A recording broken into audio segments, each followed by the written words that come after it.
नमस्कार, जोहार दोस्तों। मैं योगेश कुमार आप सभी का आपके अपने यूट्यूब चैनल अपना क्लासरूम में स्वागत करता हूँ। दोस्तों, खोरठा की क्लासेस चल रही थी। इसी बीच जो खबर आ रही है, खोरठा के पाठ्यक्रम में JSSC CGL के पाठ्यक्रम में सिलेबस में चेंजिंग हो रहा है। कई अभ्यर्थियों ने मैसेज करके मुझे बताया कि सर सिलेबस छोटा हो गया। दरअसल ये सोच कि सिलेबस छोटा हो गया ये गलत है, क्योंकि सिलेबस छोटा नहीं हुआ है, बल्कि सिलेबस में सुधार होने की मांग की जा रही है। देखिए, अभी तक कोई भी ऑफिशियल नोटिफिकेशन आपके सामने नहीं आई है कि सिलेबस छोटा किया गया है या नहीं किया गया है। बट अगर यूट्यूबर्स की बात करें या जितने भी और लोग हैं, ये लोग बोल रहे हैं कि सिलेबस छोटा हो गया, रिकमेंडेशन जो है एक्सेप्ट कर ली गई है। तो आपको मैं बता दूं कि ये जो रिकमेंडेशन जो सिलेबस का हो रही थी, इस बारे में बहुत सारी चर्चाएं पहले ऑलरेडी हुई थी। जब खोरठा का सिलेबस दिया गया JSSC के द्वारा, उसके बाद खोरठा के जितने भी लेखक हैं, शिक्षाविद हैं, प्रोफेसर हैं, हमारे झारखंड के यानी कि खोरठा भाषा से संबंधित जितने लोग हैं, उन्होंने इस सिलेबस को देख के नाराज़गी जाहिर की थी। और स्वाभाविक है, किसी भी भाषा को जानने के लिए सबसे पहला जो कड़ी होता है वह होता है व्याकरण। और यहाँ पर व्याकरण से संबंधित कोई बात की नहीं गई थी पहले खोरठा में।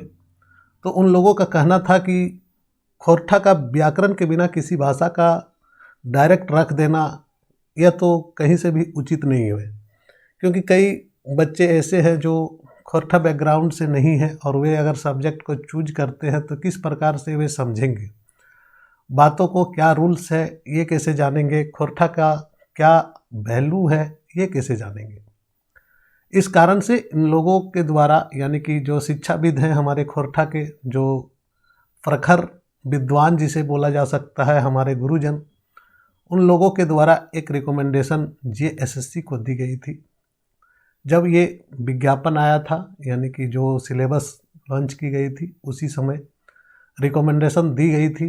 JSSC ने इसे मंथन किया है और जहाँ तक अगर कहा जाए तो शायद यह रिकमेंडेशन एक्सेप्ट भी होने को है, लेकिन जब तक कोई ऑफिशियल नोटिफिकेशन नहीं आ जाती है तब तक आपको पुराने सिलेबस के अनुसार चलना है। लेकिन हाँ, जो सिलेबस दोनों में रिकमेंडेशन और जो सिलेबस आपके हैं दोनों में जो मैच कर रहा है उसको विशेष ध्यान देना है, क्योंकि जो सिलेबस अभी आपके दिए गए हैं और जो रिकमेंडेशन में शामिल है, अगर उन दोनों में जो कॉमन है उनको तो आपको विशेष ध्यान देना ही है, क्योंकि वो तो रहेंगे ही।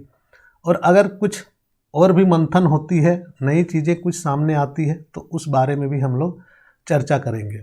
तो चलिए आज देख लेते हैं हम लोग क्या क्या जो रिकमेंडेशन की गई है और क्या क्या आपके सिलेबस में जो स्ट्रक्चर होगा वो किस प्रकार से होगा और कैसे आप अपनी तैयारी करेंगे। दोस्तों, खोरठा की तैयारी जो है वह आपको मैंने ऑफलाइन के क्लासेस में सभी स्टूडेंट्स को ये बता दिया था कि खोरठा की तैयारी ऐसे नहीं होती है जिस प्रकार से सिलेबस दी गई है। परंतु आपके सामने समस्याएं हैं कि व्याकरण नहीं है, पर मैं व्याकरण को पढ़ाऊंगा। उस समय भी मैंने क्लासेस में कहा था और आज भी मैं कह रहा हूं कि विदाउट व्याकरण आप आगे नहीं बढ़ सकते हैं। तो व्याकरण आपको जानना आवश्यक है और व्याकरण से संबंधित वीडियोज भी आपके अपलोडेड है साइट में, आप देख सकते हैं और समझ सकते हैं। तो चलिए आज हम लोग चर्चा कर लेते हैं क्या क्या रिकमेंडेशन है और अगर एक्सेप्ट हो जाती है तो आपका जो नया सिलेबस बन के आएगा वो किस प्रकार से आएगा। मैं ये नहीं कह रहा हूँ कि ये जो रिकमेंडेशन है ये एक्सेप्ट हो चुकी है, क्योंकि अभी तक ऐसी कोई सूचना आधिकारिक JSSC की वेबसाइट में नहीं डाली गई है, ना ही कहीं से आई है। तो देखिए, सबसे पहले है कि जो व्याकरण के क्षेत्र में आपका गद्य साहित्य के क्षेत्र में आप लोगों ने देखा था पुराने व्याकरण में, पुराने जो सिलेबस था उसमें छैहरपुरी कहानी संग्रह थी, परंतु रिकमेंडेशन जो की गई है उसमें कहानी संग्रह जो छैहर है इसका जो चितरंजन महतो चित्रा जी है, और चित्रा जी का केवल कहानी संख्या के आधार पर अगर देखेंगे तो 3 कहानियों को उसमें शामिल करने की बात कही गई है। पहला कहानी है जो छैहर है, दूसरा कहानी है बोनेक लोर और तीसरा कहानी है हम कैसे जियब। यानी कि और जितनी भी कहानियाँ है इस गोच में, इस संग्रह में, वो कहानियों का यहाँ पर माइनस किया गया है। इस प्रकार से इस सिलेबस में छैहर में आपको 3 कहानियाँ पढ़नी है। उसी प्रकार से सोंध माटी जो कहानी संग्रह है, जिनके लेखक है डॉक्टर विनोद कुमार, उसमें से केवल कहानी का 3 ही कहानी जो है उसमें शामिल किया गया है, जिसमें पहला कहानी है उबार, दूसरा कहानी है ओद दीदा और तीसरा कहानी है हूब। ये जो 3 कहानियाँ इसमें से भी शामिल की गई है। दोस्तों पहले क्या था कि पूरा कहानी संग्रह को ही नाम लिख दिया गया था, लेकिन जो रिकमेंडेशन की गई है आपके सिलेबस के अनुसार कि ये सिलेबस होना चाहिए और अगर JSSC एक्सेप्ट कर लेती है तो ये सब आपको कहना पड़ेगा। नेक्स्ट है खोरठा निबंध में। खोरठा निबंध संग्रह जो है आपका डॉक्टर BN ओहदार द्वारा लिखित है और BN ओहदार द्वारा जो लिखा गया है उसमें से केवल 3 निबंध को ही शामिल किया गया है, जैसे कि सोबटाई चल है, निर्जीवो चल है, सजीवो चल है। जो हमने बोला था सोबटाई चल है का यहाँ पर बात की गई है। दूसरा नंबर में आता है हमिन के संस्कृति और तकर ऊपरे संकट, किस प्रकार से हम लोग की संस्कृति और उसके ऊपर संकट मंडरा रहा है। तीसरा जो है हमें खड़ा हूँ, ये इलेक्शन पर कटराघात करता हुआ इनका निबंध है और बहुत ही बढ़िया निबंध है, इसे जानने हैं। नाटक में हम लोगों ने बहुत सारे नाटक को पढ़ना था और डा से लेके सारी चीज़ें, परंतु यहाँ पर आप देख रहे होंगे कि चाबी काठी वगैरह सारी चीज़ें हटा के सिर्फ रिकमेंडेशन किया गया अजगर नाटक को, जो विश्वनाथ दसौंधी राज का है। विश्वनाथ दसौंधी राज जी का लिखित है नाटक अजगर, इसी को शामिल करने की बात की गई है और इसी के साथ में आप लोगों का नाटक जो है वह एक ही नाटक आप लोगों को अब पढ़ना रहेगा। नेक्स्ट है पद्य साहित्य में।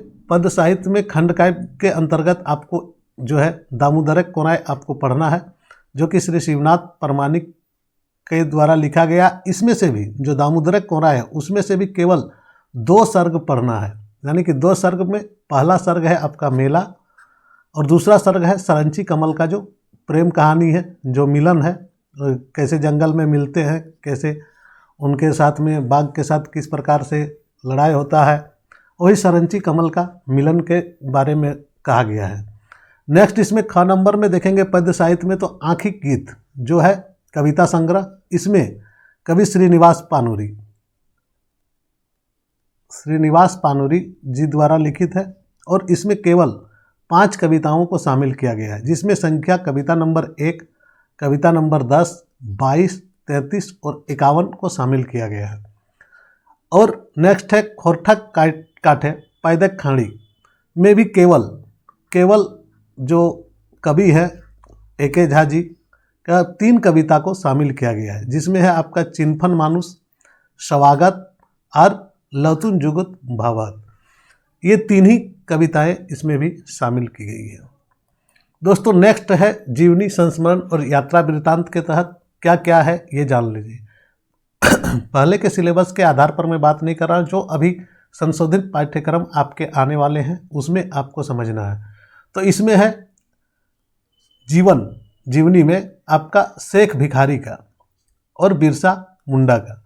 शेख भिखारी के जीवनी के बारे में जो लिखे लेखक हैं उनके पारसनाथ महतो और बड़का बुजुर्ग बिरसा लेखक है डॉक्टर A.K. झा जी। संस्मरण के अंतर्गत आपका देखते हैं बरवड्डा आइख बौर लेखक शांति भारत के द्वारा लिखा गया है और किसके बारे में लिखा गया है ये चीज़ें हम लोग कहानी में जानेंगे। और नेक्स्ट है आपका जीवनी संस्मरण में उड़ गेल फुलवा रह गेल बाँस, लेखक है इसके गोविंद महतो जंगली जी। ये आप लोगों को रिकमेंडेशन में है तो ये आप लोगों को पढ़ना ही है हर हाल में।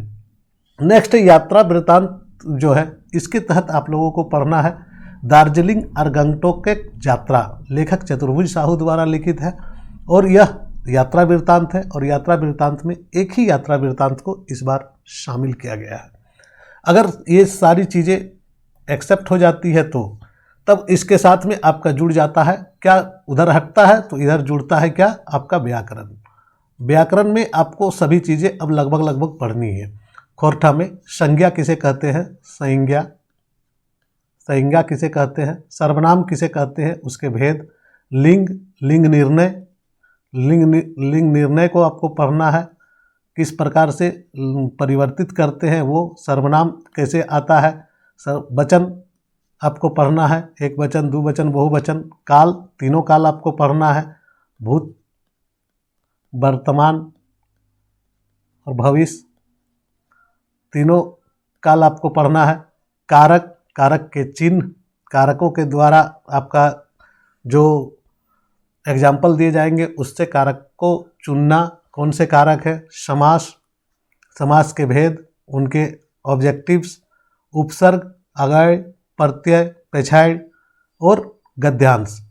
गद्यांश में जैसे कि गद्य आपको दिए जाएंगे और उससे संबंधित 5-7 प्रश्न आपके हो जाएंगे, तो अपठित गद्यांश जिसको बोलते हैं वह चीज़ आपको देखना है। तो इस प्रकार से देखेंगे तो जो चेंजिंग है वह बहुत ही बढ़िया चेंजिंग है। अगर ये जो सिलेबस है अगर लॉन्च होती है और ये सिलेबस आपके सामने आती है तो बहुत ही बढ़िया रहेगा। नेक्स्ट है लोक साहित्य में आपको खोरठा में लोकोक्ति, मुहावरे और पहेलियाँ, ये तीनों आपको इम्पोर्टेंट हो जाएगा। तो इस प्रकार से अगर हम कहें कि अब जो सिलेबस का रिकमेंडेशन है, अगर ये सिलेबस आपके सामने आती है तो ये जान लीजिए कि आपका पूरा कंप्लीट पूरा जो है यह खोरठा आपके सामने रख दी गई है। कई विद्यार्थियों के मन में ये सवाल है कि खोरठा का जो सिलेबस है वो छोटा हो गया। देखिए ये ऐसी बात नहीं है, खोरठा की सिलेबस छोटी नहीं हुई है और खोरठा की सिलेबस छोटी हो भी नहीं सकती है, क्योंकि खोरठा भाषा का जो सिलेबस है वह वैसे ही खोरठा एक समृद्ध साहित्य के रूप में जाना जाता है झारखंड का, और खोरठा की जो भाषा शैली है या इसका व्याकरण है, इसके जो शब्द हैं, इनका अकूत भंडार है। अभी जो खोरठा साहित्य में जितने भी चीज़ें हैं इसको खोजने के लिए आपको बहुत सारे मेहनत करने पड़ेंगे, परंतु दूसरी जो सब्जेक्ट्स है उसके अपेक्षाकृत अब जो है खोरठा का जो सिलेबस है वह कम्प्लीटली अपने आप को जो है रख पा रही है कि हाँ मैं भी एक साहित्य हूँ, और साहित्य के अनुसार आपकी जो पढ़ाई है वो हो सकती है। इसके पहले जो आपके थे यानी कि खोरठा में जो आपके सिलेबस जो दिए गए हैं JSSC के द्वारा अभी तक जो है उसमें आपके व्याकरण को ही हटा दिया गया था, और व्याकरण को हटाने के कारण जो है खोरठा का जो भाषा का जो लहजा है वह कंप्लीट ख़त्म हो चुका था।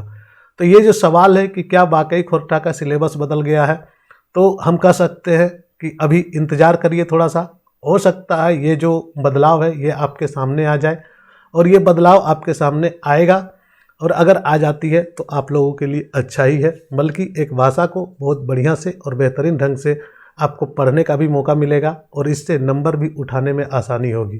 कहानियों का संग्रह इतना ज़्यादा अगर बढ़ा दिया जाता है, या आपके जो बाकी जैसे कहानी संग्रह थे सोंदमाटी, छाईहर, इसमें सारे कहानियाँ पढ़ने थे तो आपको बहुत ज़्यादा लार्ज स्केल में आपको पढ़ना भी पड़ रहा था और वहाँ पर आपको समस्याएं भी आ रही थी, परंतु अब ऐसी नहीं है।